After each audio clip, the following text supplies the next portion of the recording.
ओम शांति। आज 15 जनवरी 2025 के महावाक्यों के मनन चिंतन। प्यारे मीठे बाप दादा ने कहा, मीठे बच्चे, बाबा आए हैं हम बच्चों को स्वच्छ बुद्धि बनाने। जब हम स्वच्छ बुद्धि, संपूर्ण स्वच्छ बुद्धि बन जाएंगे तो देवता बन जाएंगे।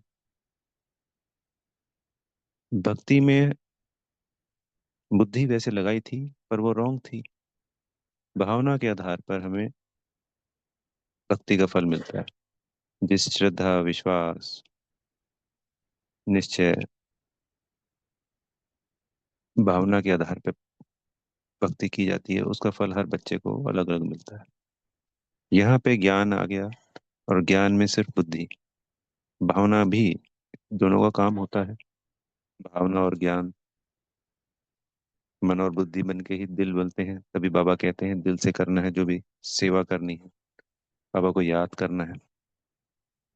तो यहाँ पे बुद्धि को स्वच्छ बनाना होता है। बाबा के याद से ही ये तमो प्रधान बुद्धि सतो प्रधान बुद्धि बनती है। पत्थर बुद्धि पारस बुद्धि बनती है। अस्वच्छ बुद्धि स्वच्छ बनती है। तुच्छ बुद्धि विशाल बुद्धि बनती है।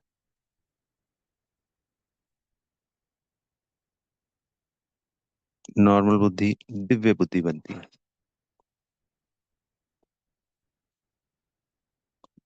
बाबा कहते हैं ना, इन ज्ञान रत्नों को ठहरने के लिए सोने का बर्तन होनी चाहिए बुद्धि।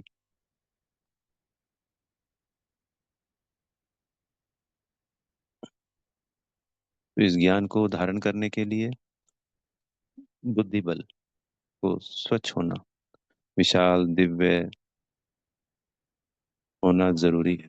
बाबा हमें जैसे जैसे बुद्धि स्वच्छ होती जाती है, वैसे वैसे ज्ञान की धारणा और शक्तिशाली होती जाती है। और जितना मन बुद्धि दोनों स्वच्छ हो जाएंगे, एकाग्र हो जाएंगे, उतनी याद भी अच्छी ठहरेगी, और मनसा सकाश भी हम शक्तियों के आराम से सहजता से दे पाएंगे। फिर प्रश्न उत्तर में आया कि कौन सा ड्रामा का बना बनाया प्लान है जिससे बाप भी नहीं छूट सकता। तो हर कल्प हम पतित और दुखी हो जाते हैं, और बाबा आकर हमको फिर से सुखी पावन बनाते हैं। बाबा कहते हैं ना मुरलियों में कि मैं भी इस ड्रामा में बंधाएमान हूँ, बंधा हुआ हूँ। यह ड्रामा इस तरीके का प्लान बना हुआ है जिससे बाबा भी छूट नहीं सकते। हम क्या कहेंगे दिल्ली दिल, बाबा ऐसे थोड़ी छोड़ देंगे, हम कहाँ जाएंगे।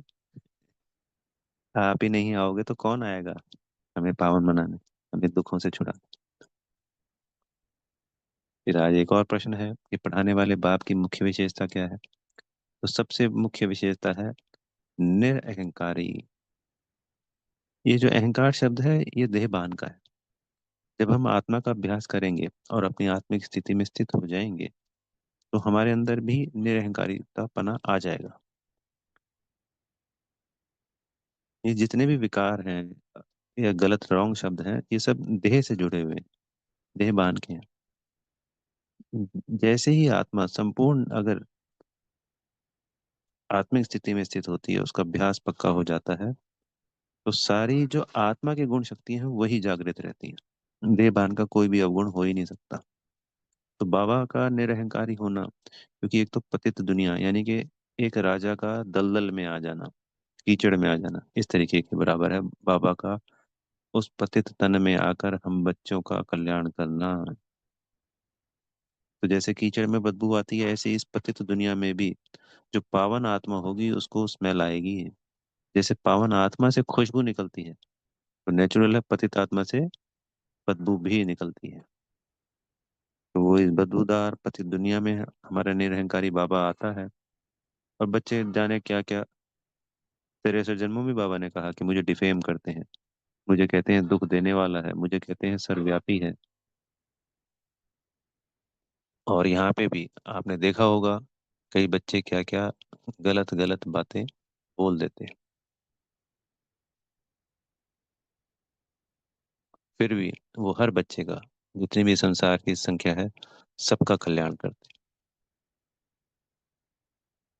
हमें विश्व का मालिक बनाते हैं। और फिर बाबा ने कहा कि मैं तुमको विश्व का मालिक बनाता हूँ सतयुग का, तो तुम द्वापर में मेरे लिए सोने हीरे के मंदिर बनाते। तो सबसे पहला मंदिर सोमनाथ का मंदिर ब्रह्मा बाबा की आत्मा, जो उस वक्त विक्रमादित्य के रूप में होती है, वो बनाती है। फिर आज के गीत पे बाबा ने समझानी दी कि एक पाप की दुनिया है, एक पुण्य की दुनिया है। तो अब हमें बाबा पाप की दुनिया से पुण्य की दुनिया में लेके जा रहे हैं, दुख की दुनिया से सुख की दुनिया में लेके जा रहे हैं, पुराने मकान से नए मकान में लेके जा रहे हैं। तो जब नए मकान तैयार हो जाता है तो पुराना मकान डिस्ट्रॉय।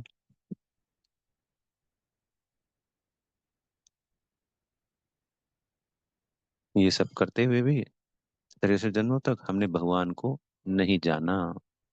अगर हम भगवान को जानते होते, एक अव्यभिचारी पूजा सिर्फ शिव बाबा की ही कर रहे होते, तो भी हमें इतने दुख नहीं देखने पड़ते। हमारी अवस्था ऐसी नहीं होती जैसी अब बनी थी।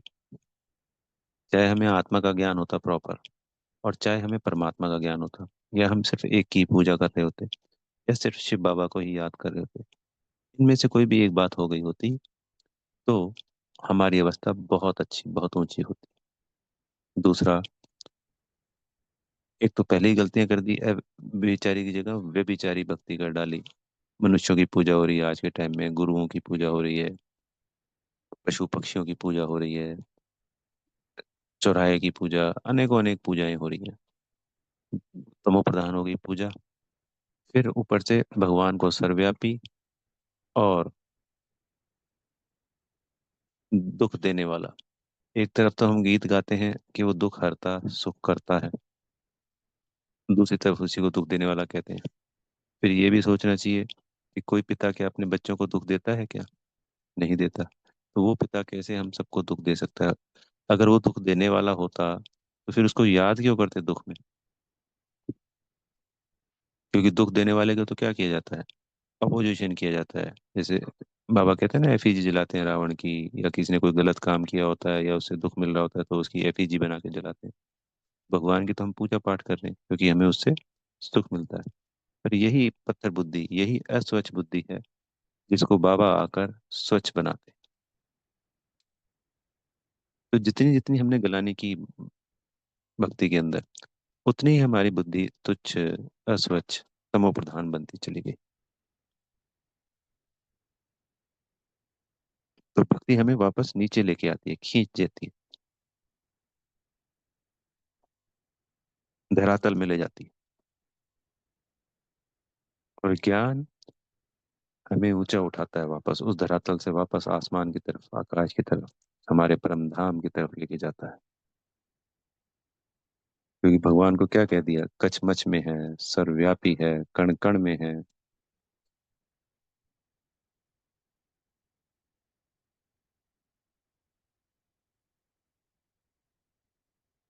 फिर बाबा ने कहा कि मैं तुमको नर से नारायण बनने की कथा सुनाता हूँ। भक्ति में तो आप नर से नारायण बनने की कथाएं सुनते सुनते क्या हाल हो गया। पर ये सत्य कथा है।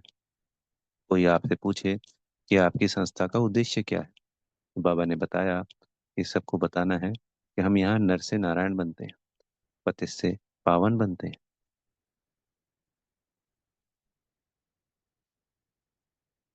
फिर बाबा का परिचय देना होता है कि बाबा हमको ऐसे ऐसे इस ज्ञान के आधार पर नर से नारायण बना रहे हैं। हर कल्प कल्प बने हैं,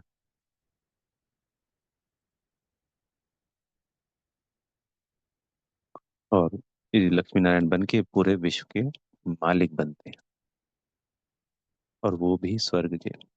द्वापर और कलयुग में कितने राजाओं ने पुरुषार्थ किया, मेहनत करी विश्व की राजाई पाने के लिए, पर कोई भी सफल नहीं हुआ।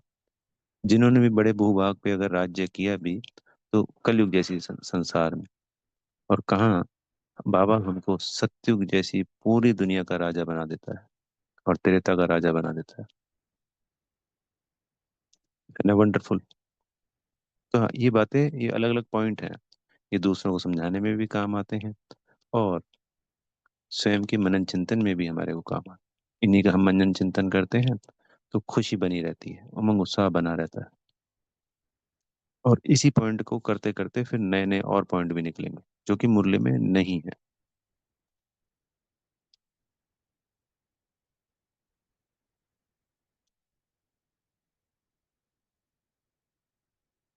फिर बाबा ने कहा कि मुख्य धर्म है आदि सनातन देवी देवता धर्म, और इसी धर्म को भूल गए। हम अपना धर्म भूल गए, हम अपना कर्म भूल गए, हम अपना शास्त्र भूल गए, हम भगवान भूल गए, माता पिता को भूल गए। खाली हमसे रिलेटेड एक भी पॉजिटिव चीज हमें याद नहीं है, हमें पता नहीं है।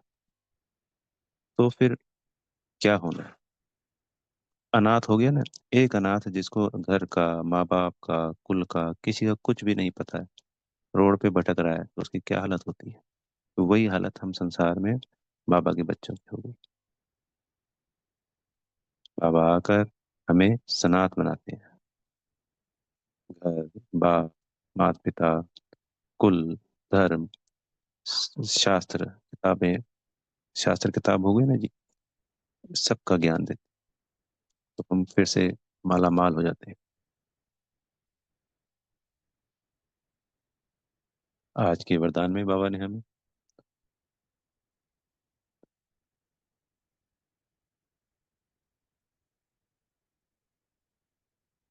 वरदान मिला, हमें एक के साथ सर्व रिश्ते निभाने वाले, सर्व किनारों से मुक्त संपूर्ण भव।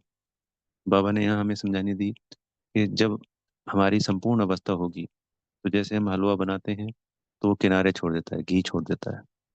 सहज होता है कोई भी चीज जब पक जाती है, तो पहले हिलाने में ताकत लगती है और फिर सहजता से हिलने लगती है। तो हमें जब संपूर्ण अवस्था को प्राप्त कर रहे होंगे, फरिश्ता अवस्था के पास जा रहे होंगे, तो किसी से भी लगाव नहीं होगा, हम लगाव मुक्त हो जाएंगे। सर्व संबंधों से, वस्तु वैभव, हर चीज से सिर्फ एक ही के साथ संबंध अच्छा लगेगा, बाबा, बाबा, बाबा। और ये सब होना है,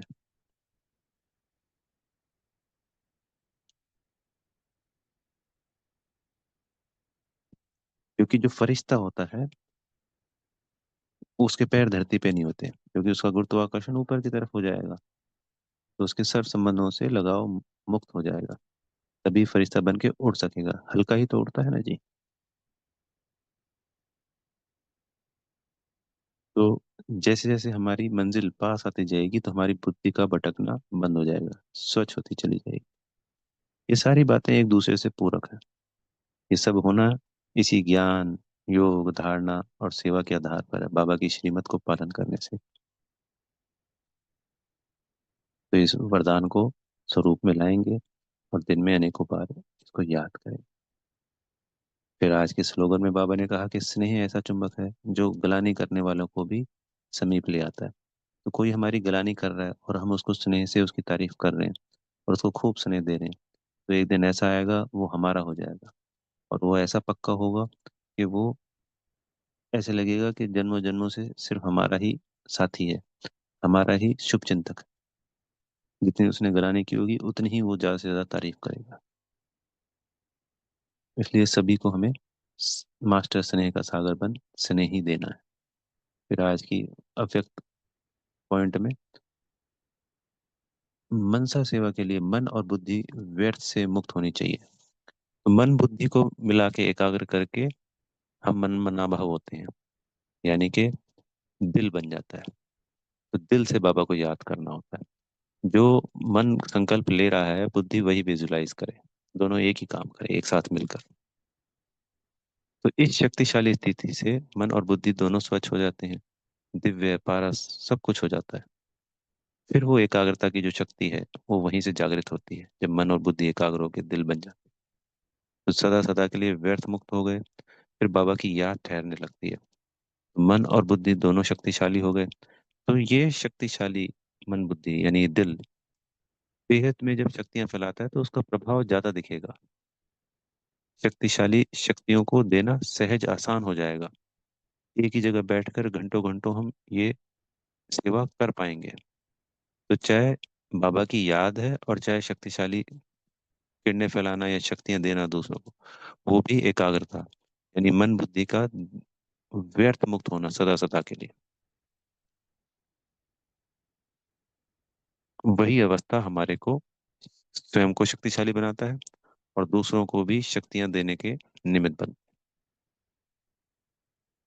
है। मन और बुद्धि को बाबा के पास परम धाम में ले जा करके, जैसे जैसे आत्मा, रोज हम दिन में अनेकों बार जो अभ्यास करते हैं एक एक दो दो मिनट का, तो शक्तियां मिलती हैं मन बुद्धि को, और वो शक्तिशाली बनती है, पावन बनती है। अच्छा। ओम शांति। बेहद का धन्यवाद मेरे प्यारे मीठे बाप दादाजी माता पिताजी का, आप सभी आत्मा भाइयों का, और दिल से बेहद की शुभकामनाएं। सदा मन बुद्धि एकाग्र हो, शक्तिशाली स्थिति से बाबा की याद से भरपूर हो, और शक्तिशाली शक्तियों से बेहद की आत्माओं का भी कल्याण करने के निमित्त बने। दिल से आप सबको बेहद की शुभकामनाएं। ओम शांति।